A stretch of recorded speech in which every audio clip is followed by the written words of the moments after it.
Friendship isn't the big things, it's a million little things. Hello there, friends, and welcome to this, another episode of A Million Little TV Shows podcast. This is where we break down and discuss episodes of TV shows that you may not have even heard of. I believe these TV shows need a little more love, and that is what this platform is here to do. Each week we will be covering different shows from all over the globe.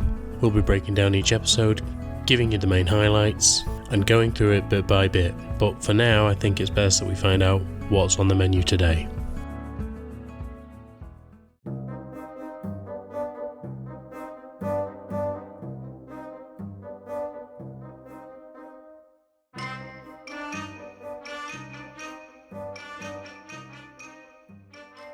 Hello there, and welcome back to this, A Million Little TV Shows podcast, and this is now episode 8 of season 8, and today we're going back into Santa Clarita, and genuinely, this show just is brilliant. I fucking love it, and you guys know that I do. I find it so funny every time I watch it, and it's just a joy to me. It really is. And as I've said in the past, one of the things that I really enjoy about it is the dynamic between Joel and Sheila. I think those two characters are just so funny together, and I praise Timothy Olyphant quite a lot for that, but I forget how funny Sheila is. Drew Barrymore is fantastic as this crazed zombie that is just trying to live her life to the best and the fullest that she possibly can, while disregarding quite a lot of the things that go on in her own life, because she's now got this new lease on life, and I just find it hilarious. For an actress like Drew Barrymore, who I've grown up with, it's really quite endearing to watch someone of that calibre be as goofy as she is in this show. But, you know, I have heard good things from people who have worked with her, not directly, just on podcasts and on interviews and things like that. And from those snippets of information, I just think that she's incredibly talented and really funny. So it's such a joy to watch them both work together, her and Timothy Olyphant. And then I'm going to give Liv Hewson a fucking shout out as well, because even though she's playing a teenager and she is, I think she's mid-20s at this point in this show, she plays it really well, and she plays it really grounded and very funny. And the way she tries to be straight-laced around these parents who are just fucking insane is just a joy to behold, it really is. So yeah, I love this show, and I can't wait to get back into these next 4 episodes. So, this is Santa Clarita Diet, Season 1, Episodes 4-7.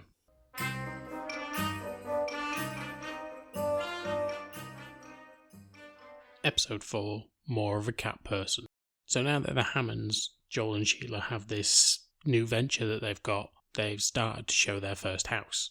But of course, with Sheila being a zombie, she's ended up running out of food once again. And so she's a little pissed off. She's talking to Joel about how she cannot wait to start eating someone new. And especially when Joel is stood there with a cookie in his hand and he's eating it and he's going, this is really nice. And she goes, yeah, they look really nice. While looking at her husband's fingers is a little bit disturbing, but both actors play it off fucking beautifully. However, they end up getting their first customers, and Joel heads off and takes them around the house, because at that point another customer walks through the door and Sheila says that she will handle this one. As she goes to meet this woman starts asking her questions, and it turns out that this woman is actually part of Anne's group, and she believes that Sheila is a deity of some sort. Sheila obviously has to then basically tell her that Anne was wrong and that she isn't anything like that. She's just a normal person. She's just a regular, average person. However, this woman is so distraught that she starts telling this regular, average person about her woes and the fact that her husband is a piece of shit and he also stole her cat. All this while they're going through a divorce. It seems that this guy is very misogynistic and basically the kind of person that Sheila might like to eliminate. So obviously that piques her interest and she cannot wait to get involved in this now. And she tells Joel exactly who that was and what she's going to do about it. So now they have to start researching into this guy. And of course it turns out that this guy is just a piece of trash. All he wants to talk about is male rights and how they're being diminished and blah blah blah blah blah, all the usually boring shit you get from old white men. And being a mid-40s white man, I can say that. And so he just does the usual rhetoric of being misogynistic and being an absolute prick, especially when Sheila's around. he starts talking about how the girls are always chatting on and blah, blah, blah, blah. And I hate it. It's funny from a standpoint of the show, but I'm not going to repeat it on here. But in the show, obviously, he's doing all that, and you can just see Sheila in the background just going, yeah, that's what we're like. And you just know she cannot wait to get her fucking claws into him, and it's just great. It's retribution for this guy, because he's a prick. But of course, because of Sheila and Joel's unique relationship, and the fact that Sheila has been trying to get Joel on board when it comes to becoming undead himself, her and Joel end up getting into an argument in the middle of this guy being a prick. And every time Sheila starts saying, I'm too demanding of you and blah, blah, blah, this guy keeps saying, yep, that's just women for you. And Sheila just keeps turning around and going, yeah, don't worry, buddy, I'm going to come to you in a minute. I'll get to you, don't you worry. But basically, Sheila and Joel have this little heart-to-heart about how he doesn't know whether he wants to be immortal yet. He's unsure about it all. He wants to spend the rest of his life with Sheila, of course he does. But he doesn't know how long his life is going to be. And if he ends up being a zombie, he knows it's going to be infinite. So, does he really want that? He's totally unsure. And so, he keeps going through this dilemma that has been posed to him for the last 3 episodes. But eventually, the whole issue is resolved, and this guy is obviously dead and in the freezer now, so Sheila can go and munch on him whenever she wants. And she even takes the cat that this guy had and takes it back to its previous owner. And so the lady gets her cat back and what looks to be a very expensive Rolex watch. So she can go and pawn that and get some decent money out of this guy as well. I mean, after all, he's not going to be coming looking for it anytime soon, is he? Abby and Eric, however, are actually preparing for this situation with the FBI agent. This FBI agent is going around the school and asking them questions about where they were on the night. And according to Abby, the only thing that they have evidence on is a footprint. And so they both know that they regularly wear certain types of shoes. And so they head out to get some that are bigger than what the normal size would be. However, it turns out that Ramona is back in town to collect her Mr. Balllegs. And so, of course, she had a relationship last season with Eric. And now she's back in town. She wants that relationship again. She tells him that she's going to be at a certain motel and that she's going to stay there until he turns up and sleeps with her. Eric, being an average teenage boy, is like, yeah, I'm not going to do that, but there's potential that he's probably going to do that. He tries to go over and smooth this out with Ramona, but she isn't having any of it. She basically doubles down and tells him she's not going anywhere. And then Eric has to go for his FBI interview. When he does, however, he finds out it isn't just a footprint that they've got, it's a chemical footprint. And what that means is they've found C4 at the site, C4 that was previously in the lockup at the police station where Eric's stepdad used to work, the guy we saw in the first season. And of course we know that they stole the C4 from his stash. So it turns out that they are connected in some way. Now, of course, nobody knows where Dan's gone. So they're just baffled by this, but Eric obviously knows. And so that's where the FBI investigation is going to be going. It's going to be looking for Dan and any of this C4 that was related to him in some way. While Eric's in there, Abby actually goes over and sees Ramona. She tells Ramona basically to back off, and she even has the hammer knife that Joel made. She tells Ramona that she'll happily fight her to the death for Eric. But as soon as Ramona sees how affectionate Abby is towards Eric, she backs off. She tells him that you're that jealous that you're coming this far to basically risk your life against a zombie. Yeah, fair play to you. And so Abby starts to realise something about herself. She's jealous that he was going to be going away with someone, and she doesn't want that. Even the thought of it is bad enough to put herself in harm. So Abby now has to look at herself. After Joel and Sheila get home from this whole madness, Sheila has also had a thought about her own Mr. Balllegs throughout the day, because obviously Ramona was picking hers up. And so Joel, after being freaked out most of the day with the way that Sheila is and the general feeling he gets around Sheila when she gets into that zombie mode, he has decided that he needs to do something for her. He stuck her Mr. Balllegs out of the freezer, unfroze him, and now he has his own tank in their house. However, Joel and Sheila end up getting a phone call from the Knights of Serbia. He tells them that he has some news and that they need to come down because he doesn't want to say it over the phone, so they need to come down to his place as soon as possible. They tell him they'll come tomorrow, and then we realise that he's found their website of them being realtors and obviously looking like they do, the same description that his brother, the previous Knights of Serbia, had given him. So it looks like he's going to be trying to kill Joel and Sheila next time.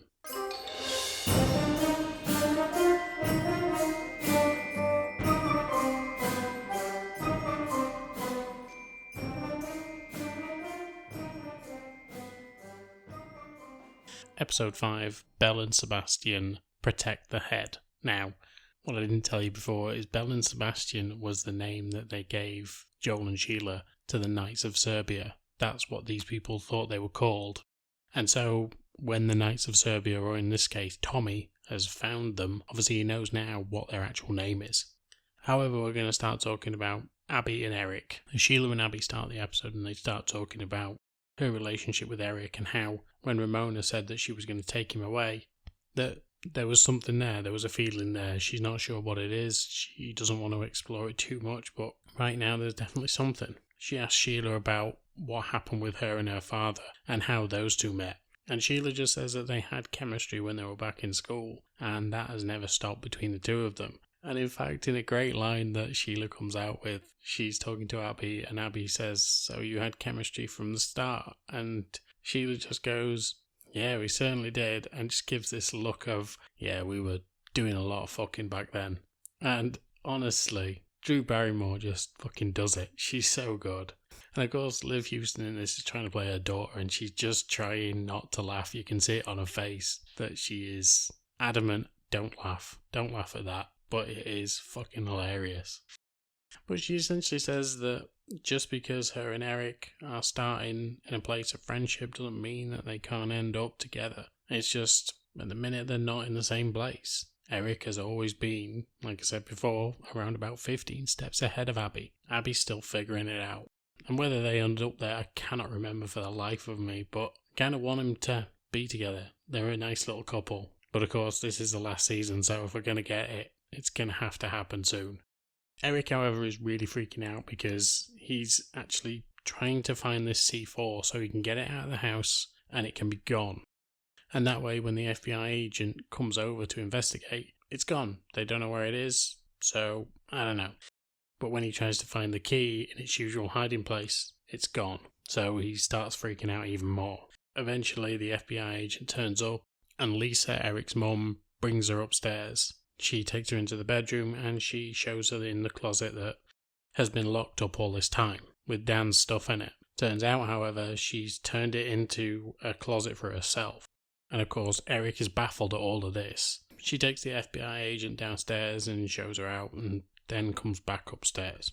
She's pissed at both Abby and Eric because she knows what happened. She's put the pieces together and she knows that they haven't been having sex because she says basically she can tell it on them. Their body language doesn't say that they've been in any sort of relationship together. Maybe an awkward kiss, which we know that there has been an awkward kiss between the two of them, but nothing more. And so she knows where they were the night of the fracking explosion, and she suspects it's them. And especially since they're looking for the C4 that Dan had, she knows it's them. She tells them both that she's disappointed, and she tells Abby to go home, speak to her parents, and tell them exactly what's been going on, which she obviously does.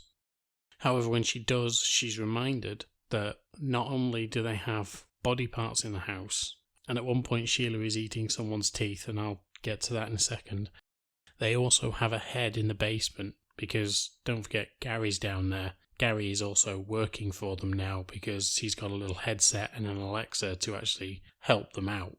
And so he's been taking calls and doing meetings over the phone. And now, of course, they've got an FBI agent coming over to the house to look round. So things aren't exactly great for them at that point. They tell Abby that they're disappointed in her, but, you know, she's done what she's done. They can't go back on it now. And they just claim that they'll protect her. Abby goes back to see Lisa and tells her that she's really sorry for what happened. She's told her parents and that she shouldn't have done it. Lisa tells her that Eric is her life and she never wants to lose him, so she needs to make sure that there's only people around him that are going to try and protect him. And that includes Abby. As much as she cares for her, if she starts to hurt him, she'll come down on her like a ton of bricks. And now we'll come to the teeth. So Ron has been over to see Joel. While he's sat in the kitchen, he's talking to Sheila and he gives her his baby teeth as a gift, basically, and he wants something from her. He tells her that he wants to be undead like her. He wants her to bite him so that he can become a zombie. However, Sheila says that she's not going to do that. Joel also makes a joke about how it would have been nice if Ron had brought him something, maybe something sweet, because he likes sweet stuff. Obviously, at this point, teeth to Sheila are basically like sweets anyway, so she's just happy eating those. But poor Joel never got anything.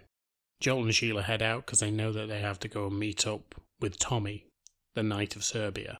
When they get over to Tommy's, they find basically a kill room, bit like Dexter, bit like what Sheila and Joel have. And as they're looking around this room, they're thinking that maybe he's doing a bit of decorating, but then they twig on what's going on. Tommy comes from behind the door and threatens them both. Joel stands in front of Sheila, knowing that Tommy only has one bolt in his crossbow, and therefore, if he shoots Joel, Sheila will get him. However, then, Tommy's daughter runs in and tells him that it's his weekend with her, and that he totally forgot all about it. Sheila and Joel make their excuses and make their way out of there. They head home, and now they're both panicking because of everything that's going on. They decide that maybe appealing to Tommy's father side will help them. They tell him that they've got a daughter of their own, and they would hate for anything to happen to them and their daughter be alone. Tommy, however, comes back with a message of okay. He then starts texting what he believes is his brother, the previous Knight of Serbia, and tells him that he's basically got these people in his sights, and that he's going to go over to their house tonight at 5 and kill them. However, then he realises that who he's texting, and he's texting Joel and Sheila. He tells them to ignore everything and that everything's okay and that they can have a truce. And now, a bit like in Home Alone, they know that they need to get ready for this guy turning up tonight. However, while they were out, Ron came round, and he brought a cake with him. We see him going around the back of the house, but we never see him again. And so we're not entirely sure what happened. In the last episode, we know that Ramona broke the door to their back garden, so maybe he let himself in. But he had a cake, so where's the cake? Just before 5 o'clock rolls around, Abby obviously comes and tells her parents what she's done and leaves again to go next door. Moments later, the FBI turn up, and Sheila and Joel do this weird thing where they keep her at the door. Obviously, there's a lot of stuff in the house that doesn't look great. Obviously, there's a severed head in the basement that talks, so that's not a good sign. However, they keep her at the door, and they just be awkward, because that's all they can do. That's their end game, really. They're brilliant at it. They're very awkward people. But just as they start to make excuses, all of a sudden, from behind them comes Tommy. He sneaks around the corner, and they introduce Tommy to the FBI agent. Tommy's ready to flee, and they end up managing to get him to stay, but also make sure that they know that the FBI has been in their house. So the FBI agent ends up leaving, and Tommy still wants to pursue this. He still wants to kill Sheila. Joel ends up throwing something at Tommy, and Tommy's caught off guard. Sheila then attacks him, but just before she can eat him, he says something about his daughter, and she says, "I'm not going to kill you." They get up, and she explains what she does. She doesn't kill people, she kills bad people, and that she's just trying to have a normal life. Tommy understands and decides that this wasn't for him anyway. He didn't want to do this. It was his brother's dream, and he decides to go and find a new career. Joel and Sheila head downstairs, and they go and speak to Gary. And Gary tells them that he heard a commotion earlier when something went off, and then a strange bald man came downstairs and gave them a cake. While he was there, he stuck his finger in Gary's mouth and hit him on the head so that he bit down on him. And so Gary inadvertently turned Ron into a zombie, and we see at the end Ron with his own Mr. Ball legs and a bathroom full of vomit behind him. And he is in a cafe where he is not being subtle about any of this.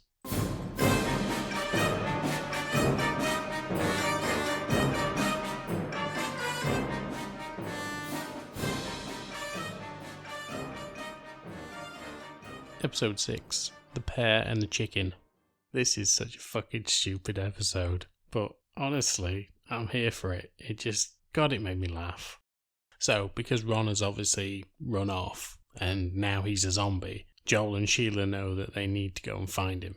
However, Joel has been to his apartment, he's been to a few places that he knows that Ron would hang out at, and he hasn't found him. So when Sheila comes downstairs in the morning, Joel's just eating cake in the kitchen. The cake that Ron brought the day before.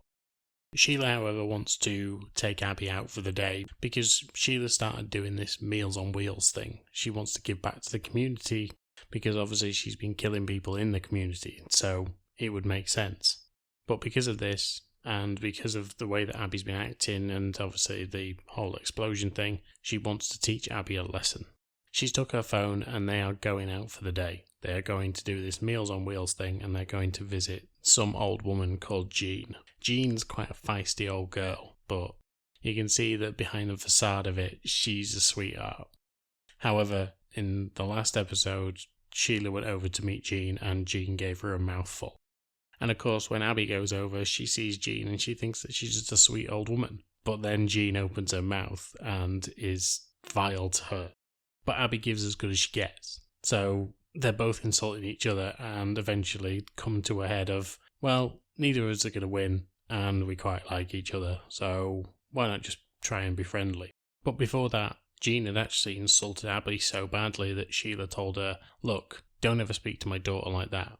If you do, there'll be consequences. And when Jean tries to kick them out of her house, Jean ends up having some sort of heart attack or some issue that she needs to take her pills for. She's not in a good way. They eventually find the right pill because Jean has a fuck ton of them and they manage to help her. And this is where her and Abby bond. They find a picture on Jean's fridge and it's of her daughter. She tells them that her daughter lives in London and she'll never ever see them. She's so sick that it'll end soon, and her daughter is pregnant. Jean's always wanted to be a grandmother, but she's not actually going to be able to even see her granddaughter. She'll be dead before her grandchild arrives. And so when Abby heads off to the shop, Sheila decides that she needs to help this woman. And essentially, we don't see it, but we believe that Sheila tells her exactly what she is and who she is, and that she's going to help her, and that she will be able to see her granddaughter. But of course, this is dangerous. We've just seen what's happening with Ron. We've seen previously what's happened. There's only really Ramona who's kept control of this.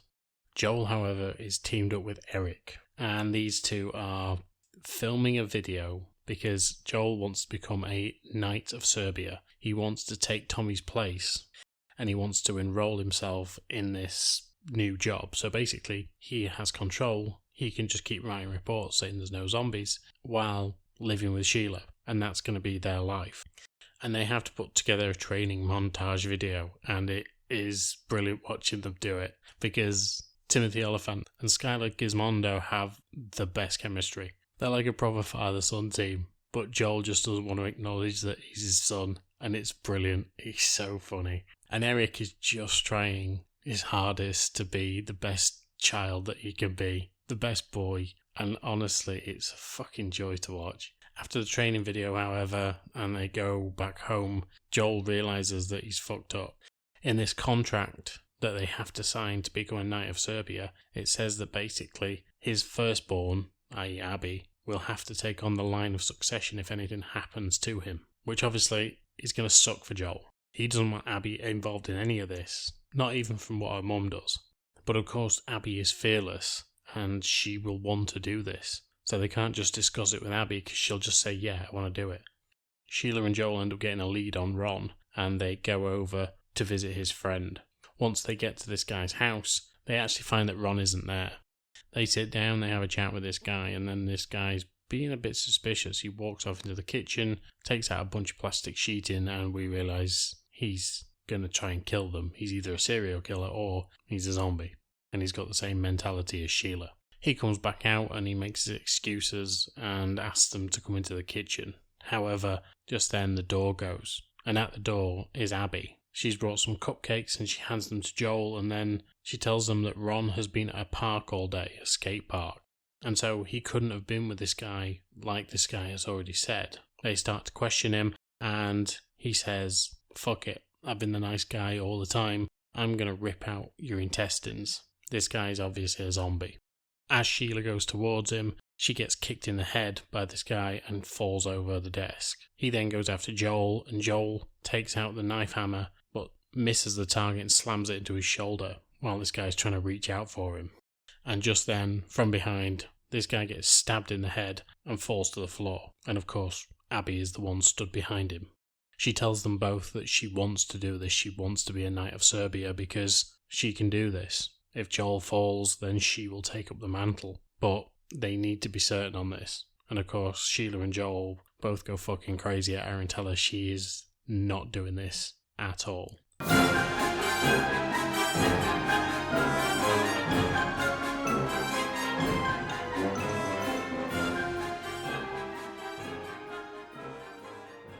Episode 7, A Specific Form of Recklessness.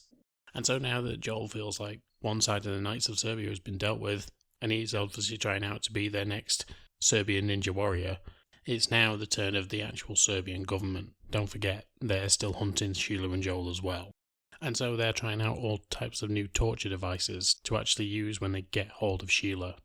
But because they've failed in their mission so far to actually find both Joel and Sheila, obviously Sheila they don't know, but Joel, they know his face, but they don't know his true name. And so until they actually properly find him, they're at a loss. But they've been and spoken to Krista. Of course, she doesn't know who the hell they're talking about and told them basically to fuck off. And so the leader of this Serbian group tells his team to basically go back to Krista and threaten her. At first, they're going to actually turn up at her house and take her hostage, but instead, they end up taking her son.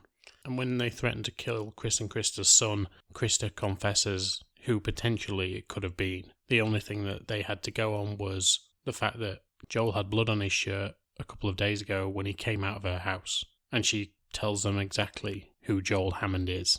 So now that Joel has a website, which is easy to find him, and also has pictures of his wife on there, they instantly know exactly who he is and where he's going to be. Joel, however, is still looking out for Ron. He's trying to find out where he's going, what he's doing, and obviously they want to just take him out. However, Sheila has ended up in a bad situation. When it came to the woman who she helped get her cat back a couple of episodes ago, it turns out that the police have turned up at her door and arrested her on suspicion of murder. Obviously they can't find her husband, but they've took her in for questioning because he's disappeared and she has no clue where he is, but now has her cat back even though people knew that he took it, and she also has his watch. So she's pretty suspect for it. And so Sheila wants to rectify the situation. And so Sheila and Joel start coming up with ideas of how they can actually cover up what happened. Because obviously the husband that they killed, he's covered in bite marks, and it's going to be quite easy to see that he's been mauled by something. And so they decide that maybe what they should do is make it look like an animal attack. But each time they come up with something, they come up with a reason why they can't do that. However, when they come up with a shark attack, that could be feasible. But of course, as soon as they pack this guy in the car and start to head off, what happens? Yeah, Ron happens. Because that's exactly how this was going to go. It wasn't going to run smoothly. And so, with this dead body in the back, tarped up, they actually head over to go and find Ron. When they get there, they start talking to Ron, and he admits that he won't do anything to anyone. He won't bite anyone. He won't do anything unless they ask him to. Or they're bad people. Which is very similar to what Sheila's actually doing. Obviously, we know in the last episode, she was worried about Jean. And we believe that she may have bitten Jean. And it's confirmed by her actions in this episode that she probably did. In fact, I'm pretty sure while she's speaking to Gary, she confesses that she did. But she hasn't told Joel about any of this yet, and she keeps dropping hints that maybe she can help Jean out. Not telling him that she's done it yet, but that maybe they should help this old woman. And once she's held her grandchild once, then they can take her out. But Joel is obviously worried, because if it wasn't for him there controlling Sheila at all times, Sheila would be on an absolute fucking tear right now. She'd be on a rampage. And so, after they've spoken to Ron and he's agreed not to harm anyone anymore, they head back to the car. And once they get there, because they're out in the baking sun of California, this body has expanded, the gases have expanded inside him, and just as they get in the car, they hear a massive bang. And of course, the body has exploded. So now it's more like soup that's in there, and they can't actually do anything with that. They can't just go and pour it into the ocean. However, then, once they get home, a solution actually uncovers itself, because Abby has a FBI interview that day. She's obviously on the hook for this whole fracking explosion, and rightly so, she did it. But the FBI have Eric in their sights. They know the type of person that he is. They know he's a bit of a loner. They know that he is an activist. They know that he has the access to the materials that was needed. And so they believe that he fits the profile, and they are willing to prosecute him for the fracking incident. And so when Abby is told all of this, and that if she continues to go down this route of being his alibi, that maybe she will go down with him, even though it was Abby's idea and Abby was the executor of this. They want Eric. And so when they go home and tell Sheila and Joel about this, it turns out that they have this idea that this woman's husband was actually the cause of all this, and if they can blow up another fracking site with his remains near it, then they can put it on him. It gets rid of two issues. One, the issue of his body being there. Obviously, if he's scattered everywhere, it's not going to matter. And it means that Eric doesn't end up going to jail, as long as they can get a compound signature similar to the one that was on the C4 from before. And so that's where we're heading into the last 3 episodes of this season. Joel and Sheila being hunted by the Serbians, them trying to fit this husband up for this crime so that Eric gets off and Joel and Sheila don't get investigated. They're also trying to keep Ron under wraps, and Sheila has turned a woman as well. So they're in a fucking mess, but it's what we love about this show. But these 4 episodes are so fun. Like, honestly, I belly laugh at these. They're so good. I wish there'd been, I know I keep saying it, I wish there'd been another season. Especially when TV is this excellent, I wish they had. There's some stuff that gets just spun out and spun out and spun out. I'm looking at you, CW. And you just think, God, this is awful. Like, it was good at start, and now it's just dross. This wasn't. It was high quality all the way up until, especially up till this point. And it's why I remember this show so fondly. It just keeps giving, and it just keeps making you laugh. So I'm so happy that I actually discovered this show, and I mean, anything that was Timothy Olyphant, I was going to end up watching anyway, because, yeah, as you can probably tell, I've got a bit of a man crush on the bloke, but he's funny, he's dry, Drew Barrymore's great, and, yeah, it's just such a funny show. But anyway, as for this one, it's a short, sharp ending to this episode. Next week, we're going to be covering something called Loudermilk, which I've never watched before, so that's going to be an interesting watch. It's got Ron Livingston in it from A Million Little Things, so, you know, I'm going to enjoy it, I'm sure. But as for today, I am done. Thank you so much for listening. If you're out there and you want to go and buy the book, please go and have a look on my link tree. It's a very interesting read and a very emotional one. I've seen my friends been getting some good feedback from it, so that's awesome. So I think you should really go and give it a look. It's a fun and very spicy book, and a fair bit of it is based on a true story, so go read it. It's definitely worth it. But anyway, I'm done for today, so thank you for listening to this. Find me on all the socials, Instagram, Spotify, TikTok, all that good stuff, YouTube. I'm everywhere, so just have a look for A Million Little TV and you'll probably find me. Obviously the link tree's in the bio, which has everything on it as well, so go have a look. But as for today, thank you for listening, and until next time, I will speak to you soon. Bye.